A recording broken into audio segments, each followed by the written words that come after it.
I think the best way to think about the problem is with this number line, right? On a number line, there are two choices that you can make, and these choices, they are opposite one another. You can either go in this direction or you can go in this direction, right?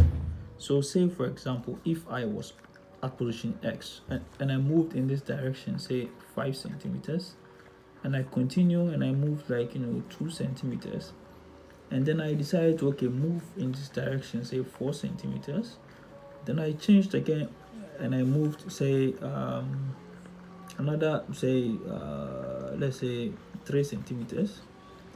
Then I moved like this 6 centimeters. I will still wind back up at X. And what does this mean? It means that like the amount of this direction and that direction that we took were exactly the same. They were equal to each other, and so what? They balanced each other out. So how does this help us solving the problem? We can think of 1 as moving in this direction and 0 as moving in that direction, right? And then we'll just be keeping track of our position. If we see a position again, just as we saw on this number line, that means that like the amount of 1s and 0s between the last time that we saw like that position and right now that we are seeing it are exactly the same. Therefore, it is balanced. Therefore, we can take the length. So let us use the first example. So let's say that we start at position 0. Then we see 1, so we move to 1. We see 2, like we see another 1, so we move it to 2. Now we see 0, so we subtract 1.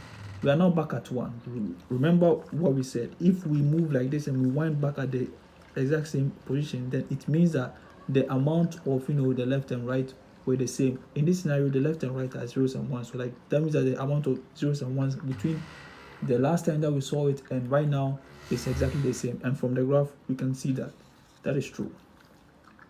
And so like we'll just take the length, which in this case was just 2, right? So we continue, we see 2 again. So you see like the last time that we are seeing 2 and this one, so like that means that like the 0s and 1s between that position balance themselves out. Then we continue again and then we see 1. You see that like here, because we are trying to find the longest distance, it is not wise to check between this one, like between this current one and this previous one. It is best to check between this one and the very first time that we saw 1. And so like that explains why in the graph we are only keeping track of the first time that we are seeing a number and not any other time again. So like that is basically like how they are solving it. It is actually quite simple if you like visualize it with this number line.